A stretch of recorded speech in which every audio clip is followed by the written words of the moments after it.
கர்த்தராகிய இயேசு கிறிஸ்துவின் பரிசுத்தமுள்ள நாமத்துக்கு கோடான கோடி ஸ்தோத்திரம்.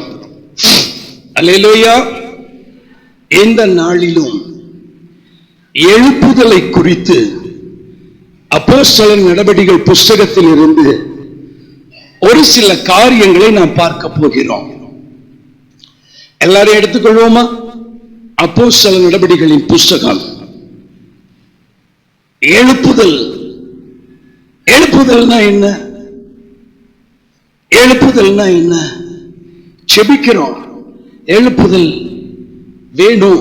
எங்க தேசத்துல, எங்க பட்டணத்துல, எங்க திருச்சபையில, எங்களுக்குள்ள எழுப்புதல் வேணும்னு செபிக்கிறோம். எழுப்புதல் என்றால் என்ன?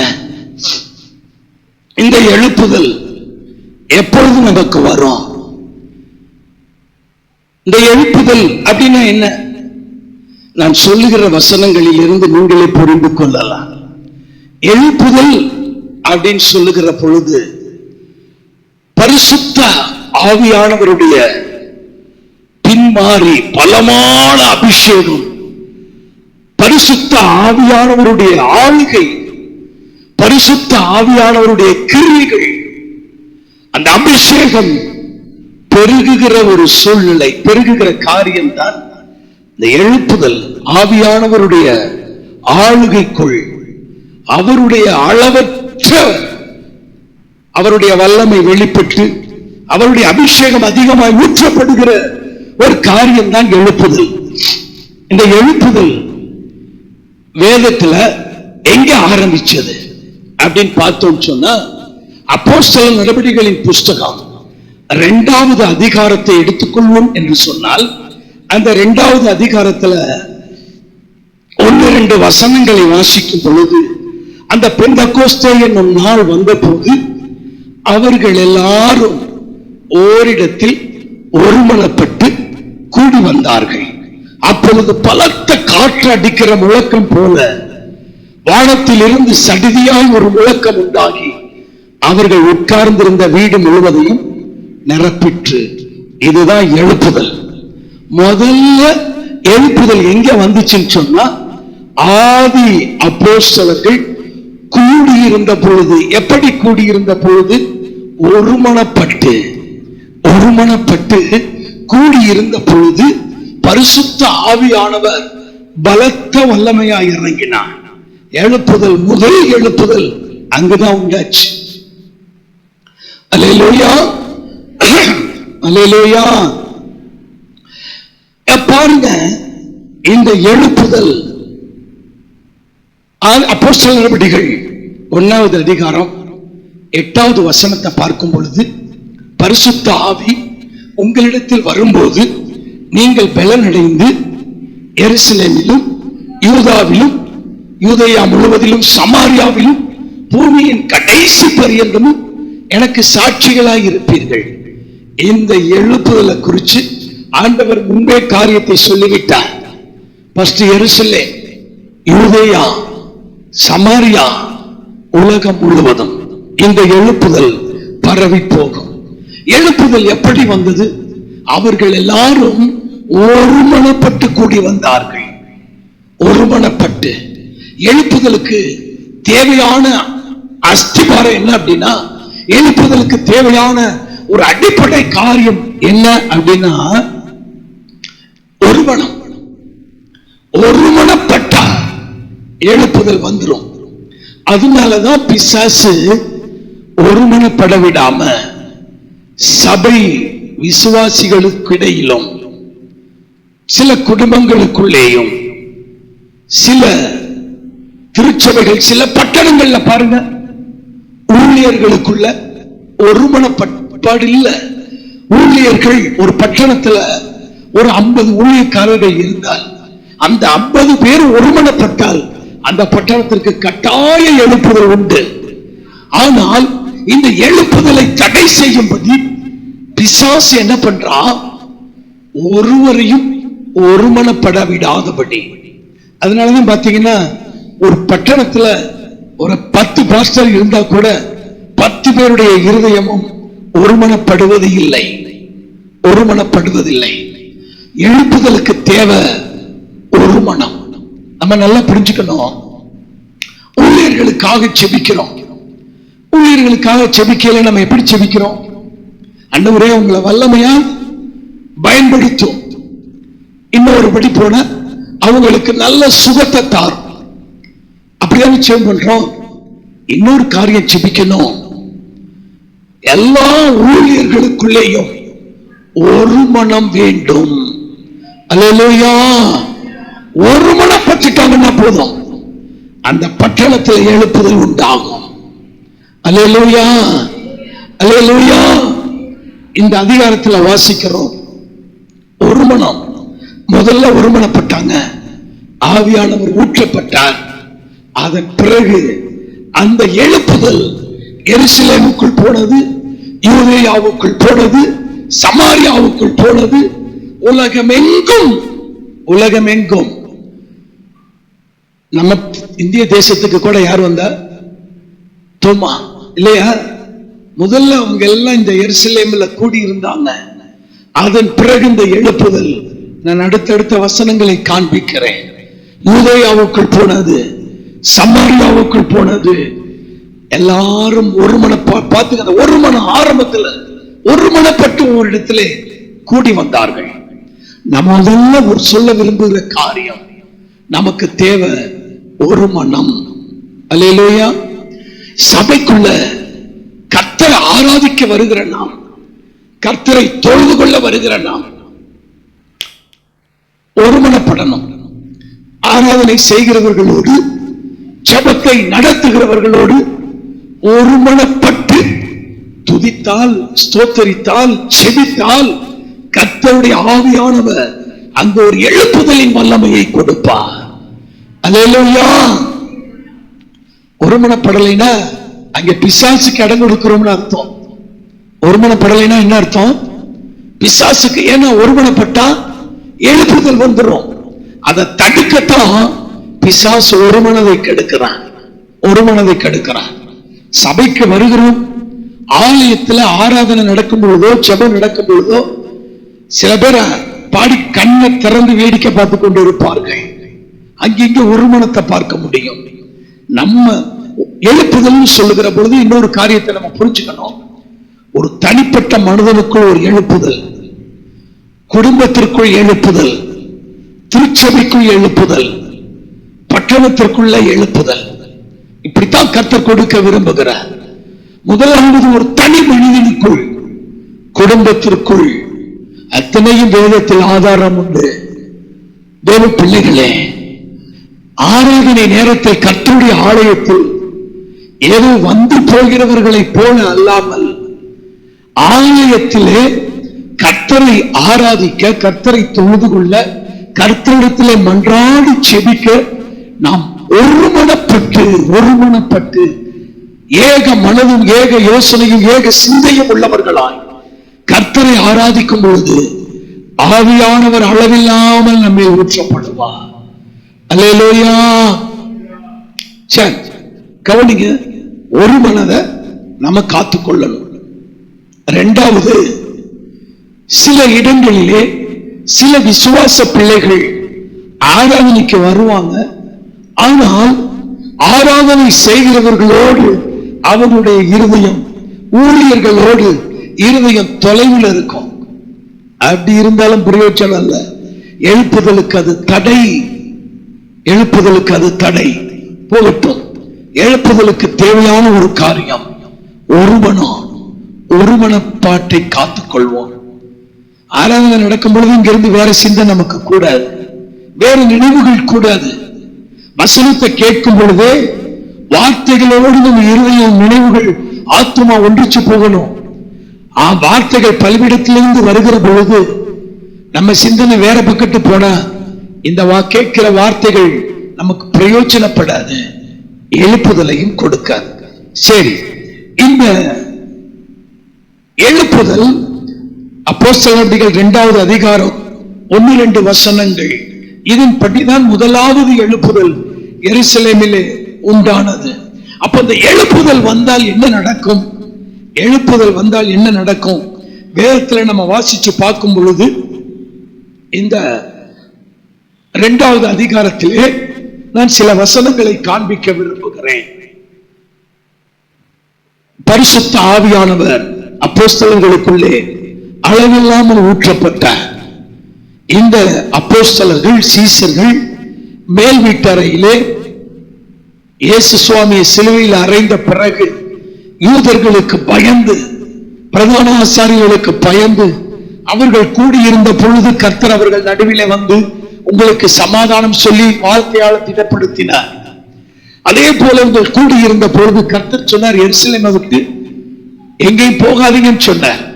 அதனால அவங்க கூடி இருந்து காத்து கொண்டிருந்த பொழுது அவர்கள் பரிசுத்த ஆவியானவர் ஊற்றப்பட்டார்.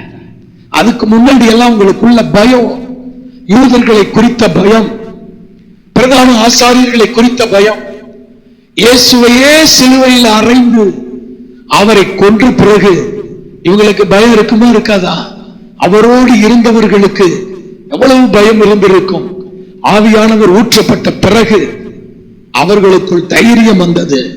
நீங்க அப்போஸ்தலர்கள் 2வது அதிகாரத்தை வாசித்து பார்க்கும் பொழுது 22, 23, 24 இந்த வசனங்களை எல்லாம் நீங்கள் வாசித்து பார்க்கும் பொழுது அப்போஸ்தலனாகிய பவுல் எழும்பி சொல்கிறார், இந்த இயேசுவை நீங்கள் பிடித்து, இந்த ஜனங்களை பார்த்து சொல்றார், நீங்கள் பிடித்து அக்கிரமக்காரருடைய கைகளினாலே சிலுவையில் ஆணி அடித்து கொலை செய்தீர்கள். நீங்க தான் கொலை செய்தீர்கள், கொலைக்கார பாவிகள் நீங்கள். ஆண்டவர் அந்த ஜனங்களை பார்த்து சொல்ற. ஆனா ஆண்டவர் அவரை மரணத்திலிருந்து எழுப்பி இன்னைக்கு இரட்சகராய் ஆண்டவர் உயர்த்தி இருக்கிறார் என்று சொல்லி இந்த 24, 25 வாசிச்சு பார்த்தால் தெரியும். அதுல நீங்க தொடர்ந்து படித்து பார்க்கும் பொழுது அப்போஸ்தலனாகிய பேதுரு இந்த ஜனங்களை பார்த்து சொன்ன பிரசங்கிக்கிறார். இந்த வார்த்தைகளை கேட்ட ஜனங்கள் 37வது வசனத்தை வாசிப்போம். இதை அவர்கள் கேட்ட பொழுது இருதயத்தில் குத்தப்பட்டவர்களாகி பேதுருவையும் மற்ற அப்போஸ்தலரையும் பார்த்து, வாசிங்க பார்க்கலாம் சகோதரர், எல்லாரும் வாசிங்க சகோதரரே. இதுல 2 காரியத்தை பார்க்கிறோம். என்ன? இருதயத்தில் குத்தப்பட்டவர்களாகி பாவ உணர்வு, எழுப்புதல் வருகிற பொழுது பாவ உணர்வு அடைவார்கள். அடுத்து நாங்கள் என்ன செய்யணும்? ஐயோ நாங்க தப்பு பண்ணிட்டோமே, பாவம் செய்துட்டோமே, என்ன பண்ணணும்? நீ ஆண்டவரை, குற்றமற்றவரை, நிரபராதியை நாங்கள் கொண்டு விட்டோமே சொல்லி பயந்து நாங்க என்ன செய்யணும்? பாருங்க, அடுத்து அவங்க கேட்கிற காரியம். சில வார்த்தைகளை நான் காண்பிக்கிறேன். தொடர்ந்து நீங்க பார்த்தீங்கன்னு சொன்னா அந்த 40, 41 பார்த்தா பேதுரு சொல்லுகிறார், மாறுபாடுள்ள இந்த சந்ததியை விட்டு விலகி உங்களை ரட்சித்துக் கொள்ளுங்கள். அப்ப இந்த வார்த்தையை கேட்ட பொழுது சந்தோஷமும் ஏற்றுக்கொண்டார்களாம். பாவ உணர்வடைவார்கள், நான் என்ன செய்யணும் சொல்லி பரிவிப்பார்கள், தங்களை அர்ப்பணிப்பார்கள், கர்த்தருடைய வார்த்தையை சந்தோஷமா ஏற்றுக்கொள்வார்கள். 43வது வசனத்துல பாருங்க, எல்லாருக்கும் பயம் உண்டாயிற்று. தெய்வ பயம், வார்த்தைகளை குறித்த பயம் எல்லா ஜனங்களுக்குள்ளேயும் உண்டாகும். இதெல்லாம் எழுப்புதலின் பொழுது நடக்கிற காரியம். பரிசுத்த ஆவியானவர் ஊற்றப்பட்ட பொழுது அந்த ஜனங்களுக்கு அப்போஸ்தலர்கள் தைரியமாய் பிரசங்கித்தார்கள். கேட்ட ஜனங்கள் இருதயத்தில் குத்துண்டார்கள், பாவ அறிக்கை பண்ணினார்கள், தெய்வ பயம் வந்தது. அப்போஸ்தலர்கள் மூலமாய் அற்புதங்களும் அடையாளங்களும் நடப்பிக்கப்பட்டது. 46வது வசனத்தில் பாருங்க, தேவாலயத்திலே அனுதினமும் தரித்திருந்து ஆலயத்தை தேடி வருவார்கள். ஜபம், துதி, ஆராதனை என்று எல்லா ஜனங்களும் அதிலே வாஞ்சையாக இருப்பார்கள். இன்னும் பார்த்தோம் சொன்னா அந்த 4வது அதிகாரம் 4வது வசனத்தை பார்த்தீங்கன்னா, வசனத்தை கேட்பாங்க, வார்த்தைகளின் மேல விசுவாசம் வைப்பார்கள், அந்த வார்த்தைகளுக்கு தங்களை ஒப்புக் கொடுப்பார்கள். ஒருவர் இருவர் அல்ல, கூட்டம் கூட்டமாய் அந்த எழுப்புதல். அதனாலதான் பேதுருடைய பிரசங்கத்தை கேட்டு 3000 பேர். இந்த 4வது அதிகாரம் 4வது வசனத்துல பாருங்க 5000 பேர். 2வது அதிகாரம் 41வது வசனத்துல பாருங்க 3000 பேர் இப்படி தங்களை ஒப்புக் கொடுத்ததை, ஆண்டவருடைய வசனத்தை ஏற்றுக்கொண்டு தங்களை கர்த்தருக்கு அர்ப்பணித்ததை நம்ம பார்க்க முடியும். இந்த எழுப்புதலின் காலத்துல என்ன நடக்கும்? 6வது அதிகாரம் 1வது வசனத்தை வாசித்து பார்க்கும் பொழுது, சீசர்கள் பெருகுவார்கள். ஆண்டவரை பின்பற்றும்படி தங்களை அர்ப்பணிக்கிற ஜனங்கள் பெருகுவார்கள். 7வது வசனத்துல பாருங்க, தேவ வசனம் விருத்தி அடையும், சீசருடைய தொகை பெருகும், விசுவாசத்துக்கு ஜனங்கள் கீழ்ப்படிவார்கள். 8வது அதிகாரத்தை எடுத்துக் கொள்ளுங்கள். 8வது வசனத்தை பாருங்கள். சந்தோஷம் உண்டாகும், சமாதானம் உண்டாகும், சபைகள் பெருகும், ஆத்துமாக்கள் கூட்டம் கூட்டமாய் ரட்சிக்கப்படுவார்கள். இதெல்லாம் என்னாகும்? இந்த எழுப்புதலின் காலத்துல நடக்கும். 10வது அதிகாரம் 44வது வசனத்தை வாசித்து பார்க்கும் பொழுது, வசனத்தை கேட்டவர்கள் யாவர் மேலும் பரிசுத்த ஆவியானவர் இறங்கினார். அப்போஸ்தலனாகிய பேதுரு பிரசங்கித்த பொழுது யாவர் மேலும் பரிசுத்த ஆவியானவர் இறங்கினார். 12வது வசனம், 5வது அதிகாரம் 12வது வசனம், அவர்கள் கைகளினாலே, அப்போஸ்தலருடைய கைகளினாலே அற்புதங்களும் அடையாளங்களும் நடைபெற்றது. ஜனங்கள் ஒருமனப்பட்டார்கள். புருஷர் 14வது வசனத்துல புருஷர்களும் ஸ்திரீகளும் அதிகமாய் விசுவாசம் உள்ளவர்களாகி கர்த்தரிடத்திலே சேர்க்கப்பட்டார்கள். இது எல்லாம் எழுப்புதலின் காலத்துல நடக்கக்கூடிய காரியம். எழுப்புதல் ஒருத்தர் 2 பேர் ரட்சிக்கிறதல்ல, கூட்டம் கூட்டமாய், கிராமம் கிராமமாய், குடும்பம் குடும்பமாய் ரட்சிக்கப்படுவார்கள், வசனத்தை ஏற்றுக்கொள்வார்கள், பாவ உணர்வடைவார்கள், தங்களை கர்த்தருக்கு அர்ப்பணிப்பார்கள். அது மாத்திரமல்ல, ஊழியம் செய்கிறவர்களின் மூலமாய், கர்த்தர் கரங்களின் மூலமாய் அற்புதங்கள் அடையாளங்கள் நடக்கும், பரிசுத்த ஆவியானவர் ஊற்றப்படுவார். இது எல்லாம் நடக்கும். சரி, ஒரு காரியத்தை சில காரியங்களை நான் சொல்ல விரும்புகிறேன். இந்த விஷயம் ஆண்டவருடைய அப்போஸ்தலர் நடவடிக்கைகள்ல 1வது அதிகாரம் 8வது வசனத்தில் ஆண்டவர் என்ன சொன்னார்? நீங்கள் பரிசுத்த ஆவி உங்களிடத்தில் வரும் பொழுது நீங்கள் பலன் அடைந்து, பலன் எழுப்புதலின் நாட்கள்ல ஆவிக்குள்ளான இன்னும் பலன் அடைந்து கர்த்தருக்கு சாட்சியாய் நிற்பார்கள். யூதேயா, சமாரியா, பூமியினுடைய கடைசி பரியந்தம் சாட்சிகளாக இருப்பீர்கள். இந்த காரியங்கள்லாம் நடக்கிறத நம்ம பார்க்க முடியும். இதை தொடர்ந்து நம்ம வாசிச்சு பார்க்கும் பொழுது இன்னொரு காரியத்தை நான் சொல்லுகிறேன்.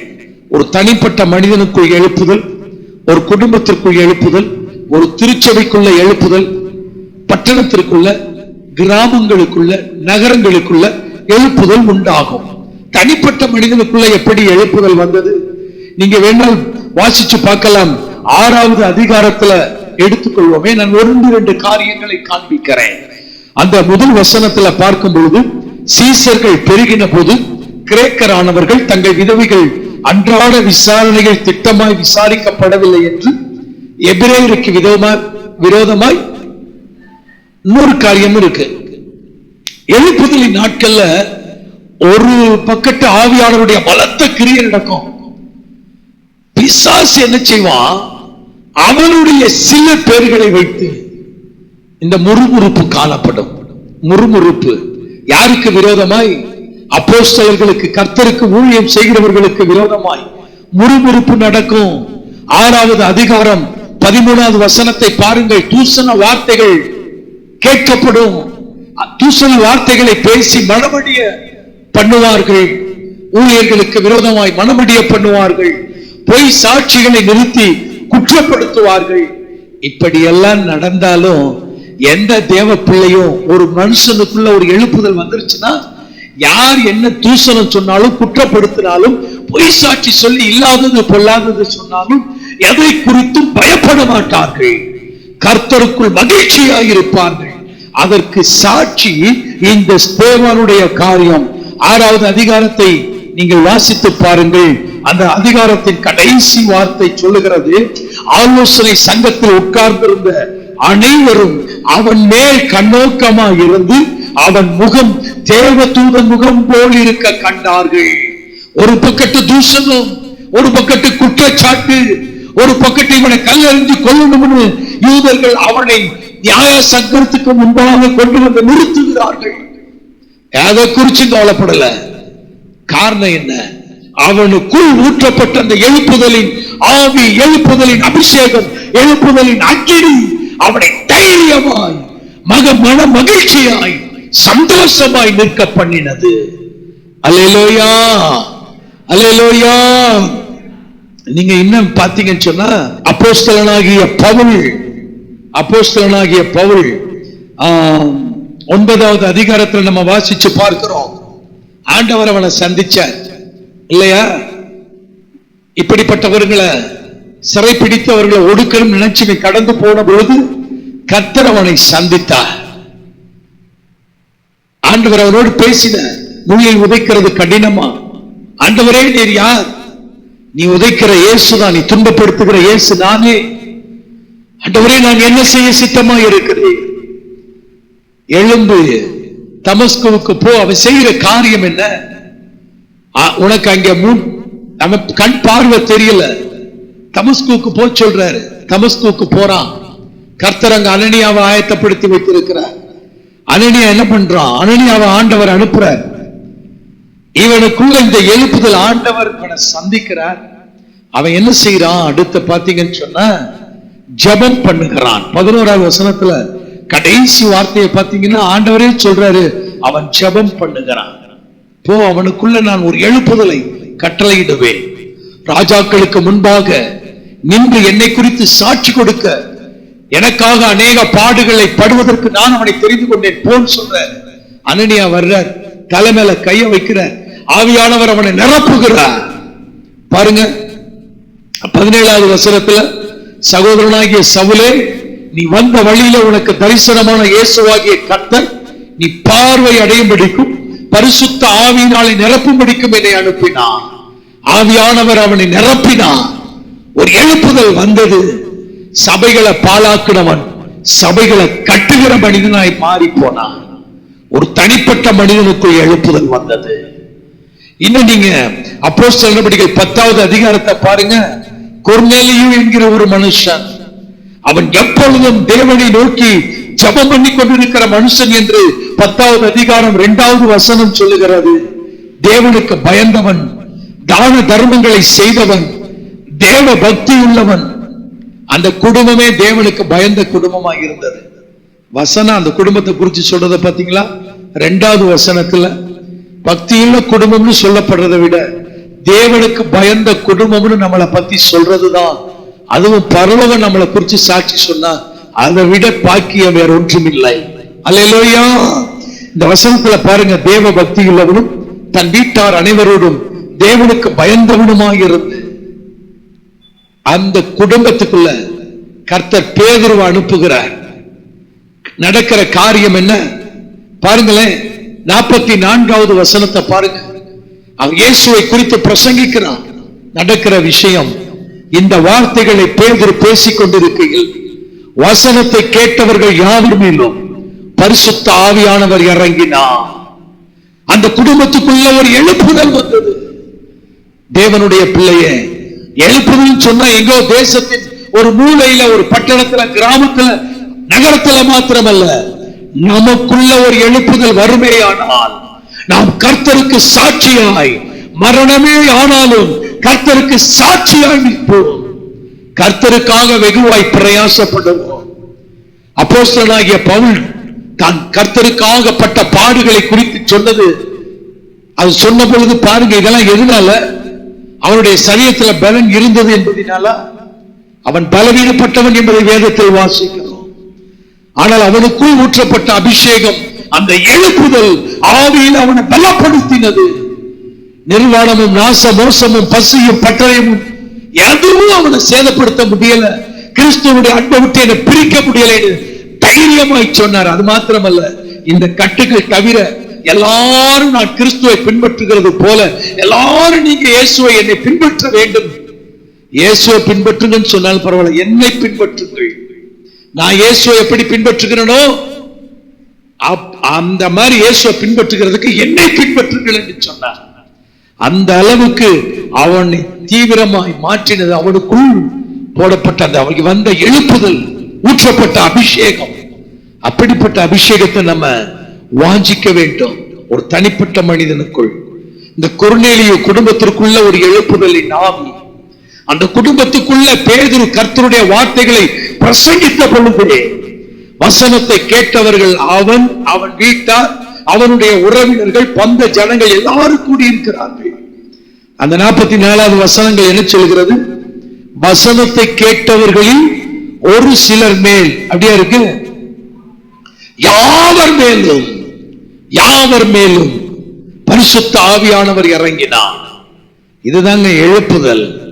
இப்படிப்பட்ட எழுப்புதலை கர்த்தர் நமக்குள்ள கொடுக்கணும், நம்முடைய குடும்பத்துக்குள்ள கொடுக்கணும், நம்முடைய திருச்சபைக்குள்ள கொடுக்கணும், நம்முடைய பட்டணத்துக்குள்ள கர்த்தர் கொடுக்கணும். அல்லேலூயா.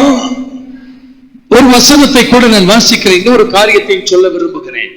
அப்போஸ்தலர் 1:8 ஆண்டவர் சொன்னார், பரிசுத்த ஆவி உங்களிடத்துல வருகிற பொழுது எருசலேம்ல மட்டும் நீங்க சாட்சிகளா இருக்க மாட்டீர்கள், யூதேயா வேணும், சமாரியா வேணும், பூமியின் கடைசி பரியந்தம் நீங்க சாட்சிகளா இருக்கணும்.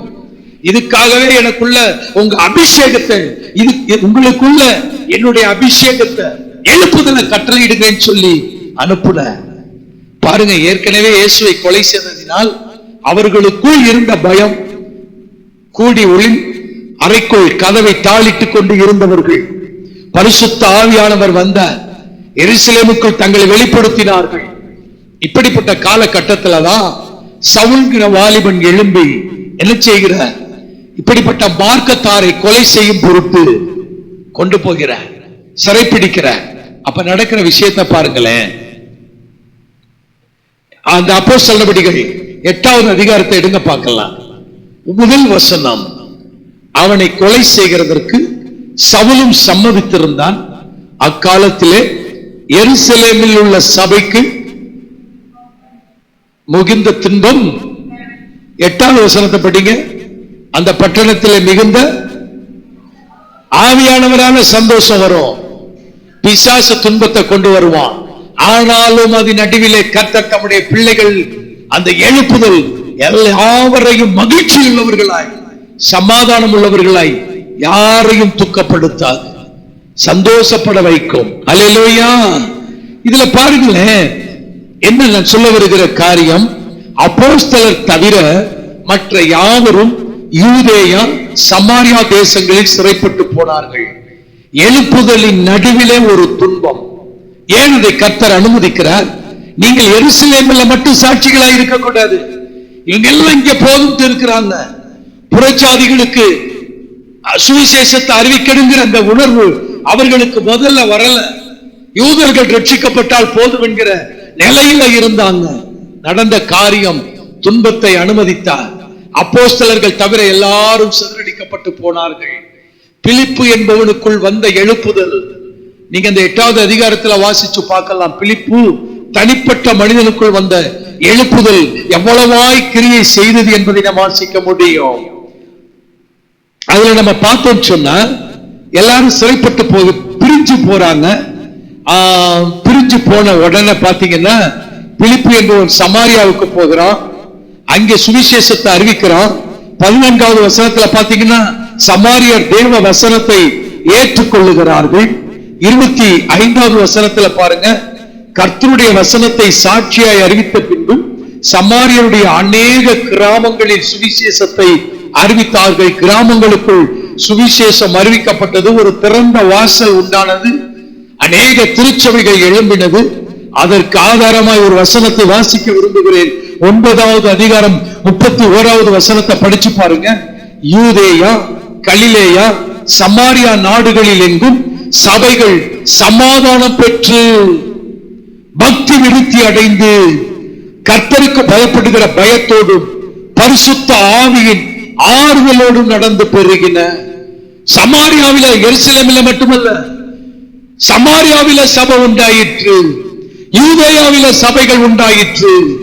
பாருங்க, இந்த வசனம் சொல்லுகிறது சபைகள் யூதேயா. திரும்ப அந்த வசனத்தை வாசிக்கலாம். அப்போஸ்தலர் நடவடிக்கைகள் 9:31 வாசிப்போம். அப்பொழுது யூதேயா, கலிலேயா, சமாரியா நாடுகளில் எங்கும் சபைகள் சமாதானம் பெற்று பக்தி விருத்தி அடைந்து கர்த்தருக்கு பயப்படுகிற பயத்தோடும் பரிசுத்த ஆவியின் ஆறுதலோடும் நடந்து பெருகின. அல்லேலூயா. அப்ப சபைகளுக்குள்ளே சமாதானம், சபைகள் பெருகுகிறது, ஆத்துமாக்கள் பெருகுகிறார்கள், சபைகளுக்குள்ளே சமாதானம் பெருகுகிறது. எந்த ஒரு மனுஷனுடைய சாத்தானுடைய தந்திரங்களும் சூழ்ச்சிகளும் கொண்டு வருகிற துயரங்களும் எந்த ஒரு தேவ பிள்ளைகளையும் என்ன செய்ய முடியல, வேதனைப்படுத்த முடியல. சபைகள் சமாதானம் பெற்று பரிசுத்த ஆவியின் ஆறுதலோடு நடந்து பெருகின, சபைகள் பெருகின. அல்லேலூயா. அந்த எழுப்புதல் ஒரு மனிதனுக்குள் வருகிற பொழுது நமக்குள்ள இருக்கிற குறைவுகள் போகும், நிறைவான காரியங்கள் பெருக ஆரம்பிக்கும், கனிகள் பெருக ஆரம்பிக்கும், மரங்கள் பெருக ஆரம்பிக்கும், சமாதானம் பெருக ஆரம்பிக்கும், நம்முடைய ஆத்தும பாரம் பெருக ஆரம்பிக்கும். கர்த்தரை அறிகிற அறிவு, கர்த்தருடைய காரியங்களில் நமக்குள்ள இருக்கிற அபிஷேகம் பெருகும். ஒரு குடும்பத்துக்குள்ள, மறுபடியும் சொல்லி முடிக்கிறேன், தனிப்பட்ட மனிதனுக்குள், குடும்பத்திற்குள், சபைக்குள், கிராமங்களுக்குள், பட்டணங்களுக்குள் எழுப்புதலை கொடுக்க தேவன் சித்தமுள்ளவராக இருக்கிறார்.